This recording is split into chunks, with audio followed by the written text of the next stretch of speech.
Estamos de volta com Boa Tarde Cidadão, na Band Natal, chegando em todo o Rio Grande do Norte. E dou as nossas boas-vindas a Amaro Salles, presidente do Sistema Fierne, que engloba a Federação das Indústrias do Estado do Rio Grande do Norte, o SESI, o SENAI e também o IEL. Bem-vindo ao Boa Tarde Cidadão, presidente. Boa tarde, Robson. Boa tarde, telespectadores da Band.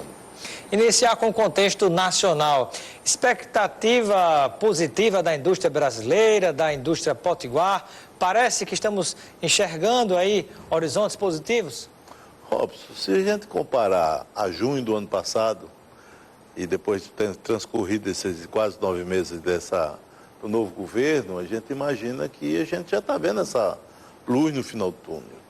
Claro que uma economia você não desperta ela só com um estalar de dedos, nem um passe de mágica. Você tem uma economia que tinha juros altos, você tem inflação alta, você tinha o desemprego que vem aí galopante, você tem um estoque escasso de investimento em infraestrutura, isso, né, que encarece, e também, a logística, Robson, e a produção. Isso, e também a questão do estoque das dívidas. As empresas estão endividadas, então você não consegue, mesmo que você baixe os juros, mesmo que você tenha a inflação baixa, mas você não consegue que as empresas consigam pagar com esse estoque de dívida. Então precisa ser feito alguma coisa. Vai pagar a dívida e depois ainda tem que investir? Como é que vai fazer as duas mas olha coisas ao mesmo tempo, né? Nesse momento, claro que baixando a inflação como vem baixando, a taxa de juros Selic tem baixado, o governo tem feito a sua parte na questão da sua estrutura. Claro que tem a questão política, que também não se... Tem que tudo combinar para que tudo dê certo. Mas nesse momento a indústria nacional, ela dá sinais, em alguns lugares do país, ela dá sinais daquela indústria que estava praticamente parada. Então eu vejo que o setor do agronegócio ainda é o grande alavancador de negócio do Brasil, ele está numa presença importante. Essa questão do crescimento do PIB vai depender muito da alavancagem de todos os setores, do setor industrial, mas nós entendemos que hoje eu posso dizer aos empresários do nosso estado, aos empresários do país, que a gente já tem um cenário diferente.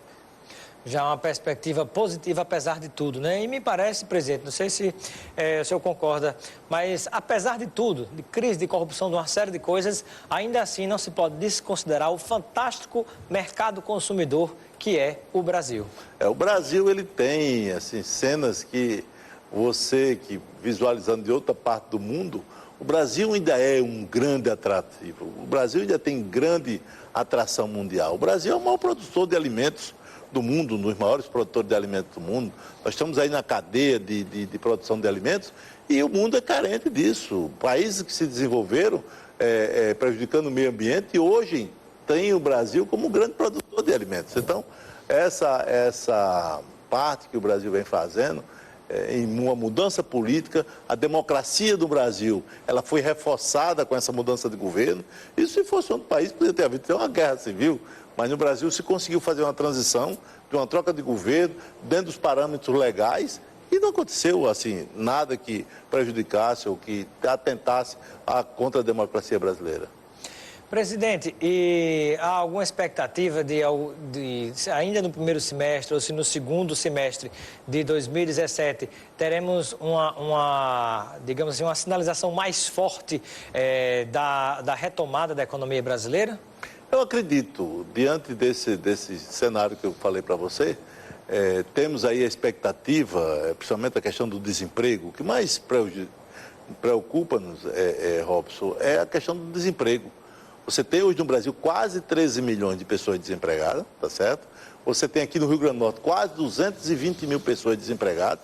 Eu estou falando oficialmente, porque oficiosamente você tem aqueles que deixam de procurar o emprego. Esse que é o pior, porque você tem um estoque de quase 30 milhões de pessoas desempregadas. Se você cortar tudo isso, você tem quase 30 milhões de pessoas desempregadas. Isso é verdadeiramente nação onde pessoas desempregadas não conseguem produzir, gerar riqueza, gerar renda, então isso nos preocupa. E é algo que impacta muito no Rio Grande do Norte, já discutindo um pouquinho a situação do nosso estado, que é a situação da seca, né, das mais castigantes dos últimos 80, alguns chegam a considerar, alguns técnicos, dos últimos 100 anos, né, 5 anos seguidos de seca, que tem arrasado, né, com muitas plantações e rebanho em parte do interior do estado, mas que me parece que esse ano também já dá com as chuvas, né, sinais de que algo positivo pode vir por aí.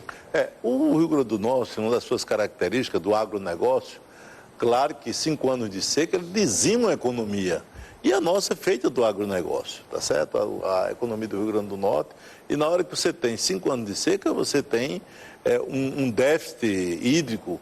O Estado tem mais de 14, 15% da sua reserva hídrica. Então, você imaginar, isso é muito preocupante, porque assim, essas chuvas que nós estamos esperando para que possa ter alguns reservatórios recuperados, nós não temos esse sinal que vai ser um grande inverno. Vai ser um inverno que pode ser considerado normal. Só que você tem, como tem déficit de 5 anos, você não consegue repor essa água e realmente é preocupante. A mim, particularmente, há 2 cenas muito marcantes, né, que eu estive, geralmente com turistas nacionais e até estrangeiros também, pessoal ligados à Rotary Club, que eu já tive alguns vínculos onde a gente trazia intercambistas para conhecer o que a gente chamava de circuito das águas. E 2 cenas, para mim, até hoje são muito marcantes, né? O açude de Gargalheiras, em Acari, onde nós visitamos um grande grupo de pessoas do Brasil e de fora do Brasil, com aquela lâmina d'água maravilhosa, ele esbarrotando de água. E recentemente, numa visita lá, como também na barragem Armando Ribeiro Gonçalves, andar pelo chão da barragem é algo assim absolutamente inimaginável. Mas, apesar de tudo, parece que as respostas estão começando a vir, né? Isso. Essa questão da reserva hídrica, a grande vantagem é que o Rio Grande do Norte detém nos seus aquíferos, né? Nós temos o aquífero Jandaíra aqui na região do Mato Grande, que tem bastante água. A região do Mossoró tem bastante água, só que é uma água de difícil acesso. Você tem a região do Mossoró, água com 2.000 metros de profundidade. Quer dizer, esses poços custam caro. Mas temos também a região do Apodi, tá certo? O Vale do Apodi, onde tem uma grande barragem. Então, nós esperamos que esse ano de 2017 possamos ter, pelo menos, uma naturalidade nas reservas hídricas do Estado. Como se diz no interior, no linguagem mais popular, né? Desanuviar essa situação de dificuldade que a gente tem vivido, né? Perfeitamente. Presidente, e há sinalizações de em que área da nossa economia potiguar nós possamos vir a ter uma resposta mais rápida de recuperação, seja por iniciativa dos próprios empresários locais ou parcerias com setores estrangeiros? Não, eu imagino, tá certo? Isso aí é um estudo que a Federação vem trabalhando, que é o Mais RN, identificando as potencialidades que existem no Rio Grande do Norte. O setor de energias talvez hoje o setor mais atraente do Estado, porque somos produtores de energia eólica e solar. A vinda de um grupo chinês para o Estado do Rio Grande do Norte implantar uma indústria de placas fotovoltaicas, isso nos anima porque ele aquece a economia, anima as outras empresas que vão trabalhar junto com os fabricantes de painéis. Então, o setor de energia ele é bastante pujante. Nós temos o setor da cassinocultura, que diante de um problema de sanidade de outros estados, o Rio Grande do Norte tem conseguido alavancar a sua produção com um preço bem equitativo. E nessa área da cassinicultura, interrompendo, presidente, eu entrevistei ontem mesmo o Orígenes Monte, como semana passada, alguns dias atrás, também o presidente da Associação Norte-Rio Grandense dos Criadores de Camarão, Itamar Rocha, e da Associação Norte-Rio Grandense dos Criadores de Camarão, Orígenes Monte, e ambos, assim, bastante otimistas, né, com o que vai ser incrementado de investimento, geração de emprego e renda nesta área aqui no Rio Grande do Norte, na área do crescimento do camarão, né? Isso. Então você tem aí a pesca oceânica, que é outra expectativa de crescimento também. O setor têxtil, de uma certa forma, você tem 2, 3, 4 companhias aqui no estado que crescem os seus negócios mais em função de exportação dos seus produtos do estado, né? Colocando em outros centros. E isso nos anima, porque eu sempre coloco que os heróis da resistência são esses empresários que fazem a economia funcionar, mesmo com todas as adversidades que nós temos no Estado. Você imaginar, o Estado vem sofrendo, não por culpa do próprio governo, mas a queda de arrecadação nacional, onde faz os repasses obrigatórios aos estados. O governo fez um dever de casa que aumentou bastante a arrecadação própria do ICMS, que reparte com os municípios, uma parte também, e com os outros poderes, mas, por outro lado, a queda do repasse de royalties de petróleo, por exemplo, que teve mês de chegar a ser 100 milhões, está dando em torno de 10, 12, 15 milhões de reais, sem contar com o Fundo de Participação dos Estados, infelizmente. Perfeitamente. Né? Então, nós imaginamos que esse momento, que tem essa economia um pouco conturbada, ela começa a clarear justamente porque o Estado tem uma boa arrecadação. A base de arrecadação do Estado, para você ter ideia, o Estado consegue ter uma segunda, terceira arrecadação per capita do Nordeste. Nós não temos a segunda ou terceira economia do Nordeste, mas isso nos anima porque tem uma expectativa de dias melhores para o Rio Grande do Norte. Estamos conversando com o presidente da Federação do Sistema FIERN, a Federação das Indústrias do Estado do Rio Grande do Norte, Amaro Salles. Você pode interagir conosco, manda a sua pergunta que a gente vai fazer no próximo bloco. 999229519, manda pergunta por mensagem de texto ou WhatsApp, e também pode interagir com a gente pelo Instagram, @RobsonCitadão, que quando eu voltar eu vou mandar um abraço, o alô para quem está nos acompanhando. Até já. Boa tarde, cidadão, de volta na Band Natal, chegando em todo o Rio Grande do Norte, conversando com o presidente do sistema FIERN, SEDES, Senai e IEL, Amaro Salles. Mandando um abraço aqui e agradecendo a presença nos estúdios da Band Natal, nosso amigo, professor Albimar Furtado, jornalista, nos acompanhando, ele que assessora a FIERN. Sempre bem-vindo à casa aqui, professor. Presidente Amaro Salles, conversando também a respeito, né? Já vamos primeiro responder a pergunta do telespectador, né? Tem participação aí na linha. O Lélio, do Panatis 1, ele quer saber se não sai mais caro para estados e municípios a terceirização. Qual é a opinião do presidente? A terceirização no mundo, Robson, ela é uma realidade. O Brasil está chegando atrasado. O Brasil precisa dessa segurança jurídica às pessoas que trabalham terceirizados. Nós queremos e entendemos que o trabalho ele precisa ser fortalecido nas suas obrigações. As empresas que utilizam a terceirização é como você trazer a determinado setor da economia que essa terceirização ela fortalece, torna competitiva essas empresas. Quanto ao governo e ao Estado e município, eu não tenho dúvida. Você imaginar o Estado contratar um servidor de uma determinada qualificação, onde ele tem que atingir todas as etapas. Eu acho que ele terceirizando, ele torna esse Estado mais ágil, ele sabe quanto é que vai custar esse servidor. E imagino que para as empresas privadas, essa terceirização vem agora trazer a questão da segurança jurídica, Robson. Faz mais de quantos anos existe a terceirização? Alguns setores têm como determinante. Vou dar um exemplo. A construção civil. Ela tem várias etapas da construção que ela terceiriza. Não é o papel dela estar fazendo escavações, preparando a parte de concreto, preparando a parte de assentamento de piso. Então, ela vai terceirizando a parte de hidráulica, de elétrica. Então, ela tem um papel da construção civil, é conseguir os blocos para que possa se tornar mais competitiva. E sair de um valor para as pessoas que vão adquirir um imóvel, ele fica mais em conta. E que não deixa de gerar emprego e renda, inclusive quando você terceiriza nesse caso específico. Perfeito, né? Ele vai regularizar a situação de um exército de pessoas que vivem trabalhando sem saber se tem realmente a segurança de estar trabalhando e estar com a carteira assinada, mas ele tem a segurança que ele está fazendo a prestação de serviço. O Daniel Medeiros, que está em Ponta Negra, pergunta a sua opinião em relação à reforma trabalhista, se isso pode vir a prejudicar os trabalhadores ou gerar mais problemas de desemprego no Brasil.